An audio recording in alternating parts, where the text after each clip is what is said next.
Matapos ang pagkamatay ni Chairman Go Gan-hee, naglabas ng press conference si Song Jin-woo. Dito ay sinabi niya na para sa mga taong iniisip na maaari silang maging target, manatili kayong kasama ng mga kasamahan na kayang protektahan kayo. Ngunit para sa mga wala namang ganong kasama, makipag-ugnayan kayo sa akin sa pamamagitan ng Korean Hunters Association. Lumipat ang eksena kung saan makikitang nagtitipon ng mga monarchs. 5 monarchs ang magkakasama. Sinabi ng Monarch of Frost na ang Monarch of Shadows ay kasalukuyang nasa Earth. At sumagot naman ang isang monarch na kilala bilang Monarch of Transfiguration. Akala ko sinabi mo na walang vessels na kayang maglaman ng kapangyarihan niya.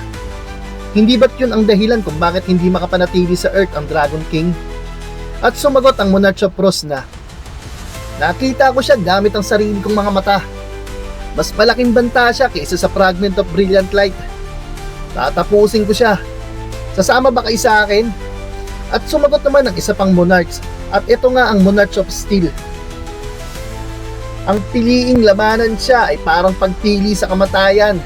Sa 9 na monarchs na namumuno sa kaguluhan, isa siya sa pinakamalakas. Bakit hindi na lang natin hintayin ang pagbabalik ng Monarch of Destruction, ang Dragon King? At sumagot ang Monarch of Frost na maaaring tumatakbo tayo ngayon, pero mga monarchs pa rin naman tayo.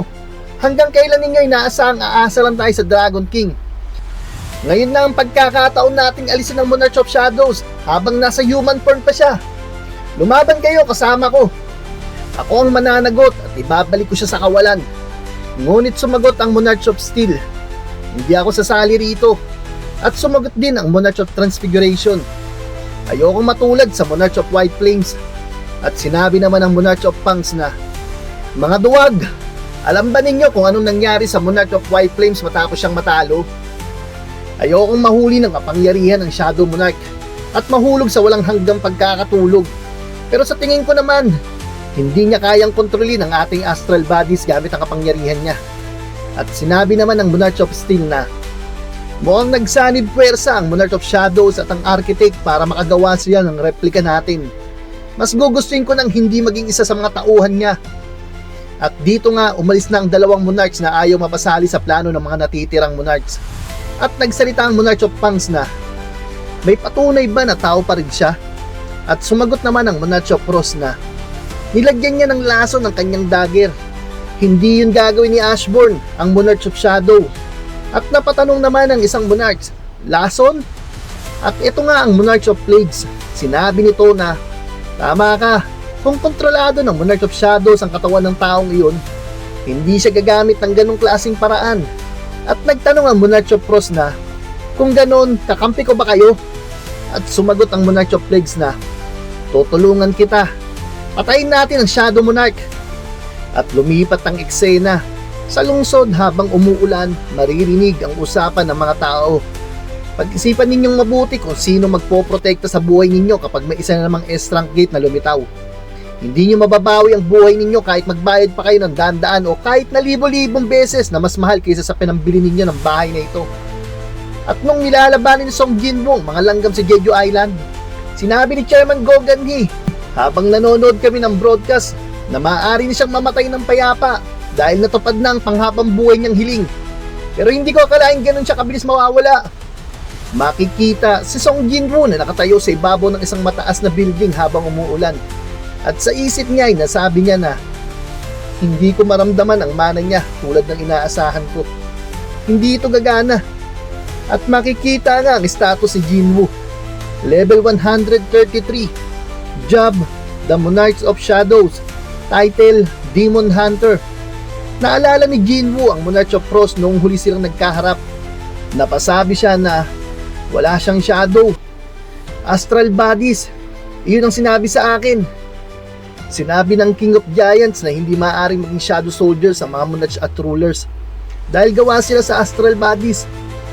Kung iyon din ang dahilan kung bakit walang shadow ang mga monarchs, nawalan ako ng isa sa pinakamagandang paraan para matunton siya. Pero ayos lang, hanggat isa akong hunter, hindi ko hahayaang makatakas ang aking target. At lumipat ang eksena sa Korean Hunters Association. Mahigit 1 linggo na mula nang pumanaw ang chairman. Panahon na para magdesisyon tayo kung sino ang magiging kapalit niya. Malaki ang naging kahulugan ng pagkakaroon ng isang S-rank hunter bilang chairman ng Korean Hunter Association. Pero ngayong nawala na ang ganong kahalagang tao, sinong mamamahala sa 5 major guild? At sinabi ng isa na, iminumungkahi mo bang kumuha tayo ng isang S-rank hunter para sa asosasyon? Maaring malaki ang impluwensya ng mga high-ranking hunters, pero kailangan nating mag-ingat sa pagpapadala ng mga outsider. At sumagot yung isa na, kung ganoon, ano ang sa tingin mong dapat nating gawin? Pagkatapos ng mahabang diskusyon, napagdesisyonan namin ng mga direktor na irekomenda si Mr. Woo Jin-chul bilang bagong chairman. At nagulat nga itong si Chief Woo Jin-chul at napasabi ito na, ano? Bakit ako? At sumagot yung isang opisyal na, bilang kanang kamay ng yumaong chairman, natutunan mo ang pinaka-praktikal na kakayahang kailangan sa trabahong ito.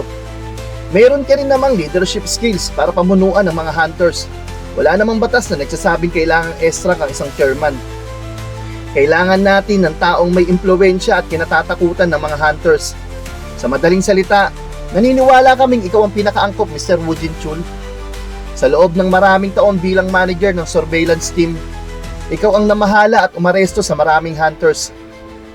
At sumagot si Chief Woo Jin-chul, sa maraming aspeto, hindi ako ang pinakamainam na kandidato para sa posisyong ito. Marami pang ibang mas mataas sa posisyon kaysa sa akin. At hindi ba't masyado pa akong bata? At nandito rin ang vice chairman, pati ng mga director at regional managers. Bakit niyo gusto ako ang maging kapalit ni Chairman Go Gan-hee, gayong may iba namang mas mahusay na kandidato? At sumagot naman ang isang opisyal, ako man o iba pang mga executive ay walang kakayahang pakilusin ng mga pinakamalakas na puwersa ng Korea. Pero ikaw, kaya mo. Maganda ang relasyon mo sa mga major guilds. At higit sa lahat, kilala mo si Mr. Song Jin-woo.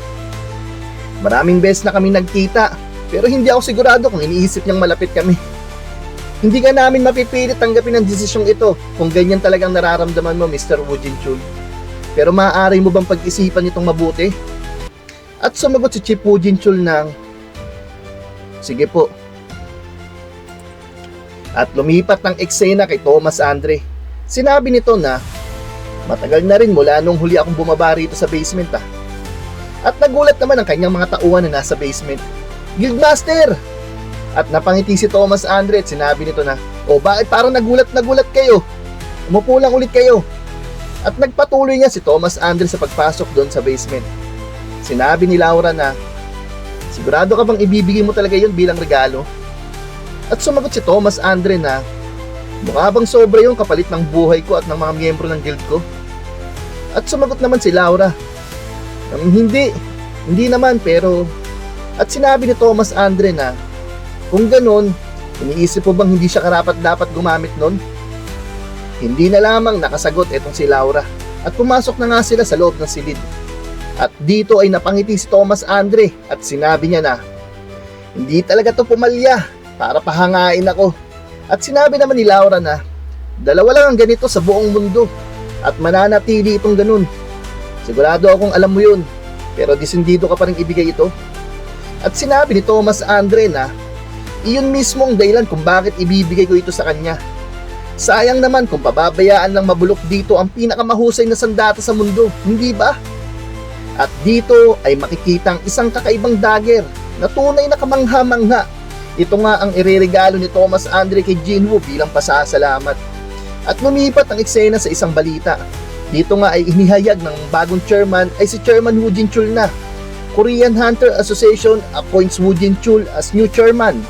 Habang nanonood ng TV si Jin-ah, sinabi niya na, narinig kong pinatay ang dating chairman, pero hindi ko inaasang itong standard na ito ang papalit sa kanya. Magulo na nga ang bansang ito, pati na rin ang buong mundo. At sabay niya kinulit ang kanyang nanay. Ma'am! At sinabi naman ng kanilang nanay na, Jin-ah, kung may oras ka, pwede mo bang itapon ang mga basura natin? At sumagot si Jin-ah na, ayoko, tinatamad ako. Ma'am, lumipat na tayo. At nagtaka naman ang kanyang nanay, ano? Gusto mong lumipat? Pero gusto ko pa rin ang bahay na ito. At sinabi naman ni Jin-ah na, ano bang maganda sa luma at sila-silang apartment na ito? At sumagot naman ang kanilang nanay na, luma man ito, gusto ko pa rin dito. O siya, sige na, maaari mo pang tupiin ang mga labada. My sweet daughter.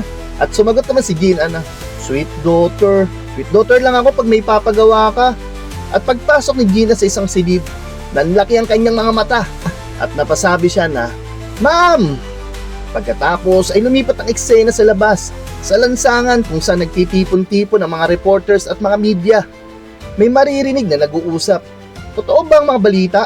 Nasa opisina daw ng Agent Guild siya ngayon. Hindi ako makapaniwala.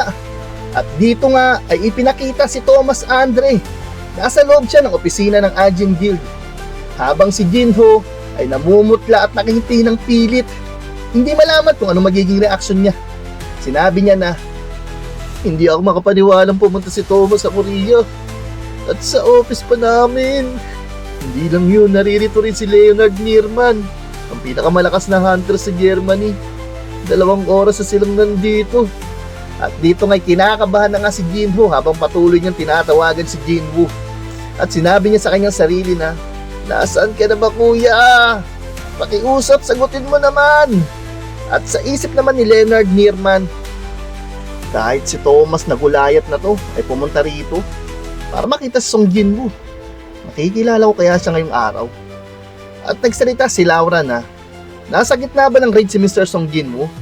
Mukhang hindi siya madalas pumunta sa office At sumagot naman si Jinho habang kinakabahan, oo siguro. At bigla na lamang bumukas ang pinto. At sinabi ni Jinho na, nakabalik na ako. At halos maiyak sa tuwa ang mga tauhan niyang dumating siya. At sumigaw si Jinho na, Kuya! At paglingon nga ni Jinho, nakita niya si Thomas Andre na bumati sa kanya. Nagulat siya at sinabi niya sa isip niya na, nagtataka ako kung bakit napakaraming reporter sa baba. Mukhang dahil pala kay Thomas yun. Pakiramdam ko siya nga yun dahil sa aura niya. At sinabi ni Jinho na, Kuya, bakit hindi mo sinasagot ang mga tawag ko? At sumagot si Jinho na, pasensya na, medyo naging busy lang ako. At sinabi ni Jinho na, sandali, yung damit mo kuya. At sinabi naman ni Jinho na, sunod-sunod na kasi ang paglabas ng mga gate nito mga nakaraan. Hindi ako pwedeng maupo lang at walang gawin. At napabulong siya sa sarili niya na, malapit na rin kasi mag-rank up si Nabero at Igris. At lumapit niya si Thomas Andre at sinabi nito na, matagal-tagal na rin Mr. Song Jinwoo. Habang magkaharap sina Jinwoo at Thomas Andre, napabulong si Jinho. Hindi naman sila maglalaban dito, hindi ba? At sinabi ni Jinwoo na, anong dahilan ng pagpunta mo sa Korea? At sumagot naman si Thomas Andre na, sinabi kong kakain tayo kapag gumaling ng braso ko. Tatandaan mo. At may dala rin akong napakagandang regalo para sa'yo. At napasabi si Jinwoo na, regalo? At sinabi ni Thomas Andre na, natutuwa akong interesado ka Bakit hindi tayo lumipat na ibang lugar? Hindi ko pwedeng ibigay ito rito. Medyo delikado ang mga ito. At napabulong si Jinho na, delikado? Hindi naman siguro bomba yun, hindi ba? Hindi ko siya pinagkakatiwalaan kuya, baka bitag ito. At biglang napatanong si Jinwoo, at ikaw naman ay... At ayun nga, yung isang nakaupo doon, si Leonard Nierman. Nagpakilala ito na, ako si Leonard Nierman, Mr. Song Jinwoo. At napabulong si Jinwoo sa isip niya na, isa ba siyang hunter na humingi ng proteksyon? At sabay humarang si Thomas Andre sa gitna. Tara na Mr. Song Jinwoo, umalis na tayo. Habang si Leonard Nierman naman ay halatang naiinis pero walang magawa. At biglang lumingon si Thomas Andre at sinabi nito na, Hoy, sinong nagsabing pwede kang sumama? Sumagot si Leonard na, 2 oras din ako naghintay para makilala si Mr. Song Jinwoo. Hindi ba ako pwedeng sumama? At sumagot si Thomas Andre na, hindi. Top secret ang pag-uusapan namin. Walang lugar para sa'yo. At sa isip ni Leonard, napasabi siya na, buwisit to, ganito palang mangyayari. Hindi pa ako kailanman tinrato ng ganito. At sinabi ni Thomas Andre na, tara na Mr. Song Jinwoo. At lumipat nga sila ng lokasyon. Habang kumakain sila ng hapunan, sinabi ni Thomas Andre na, wala kang ideya kung gaano ko katagal hinintay ang sandaling ito.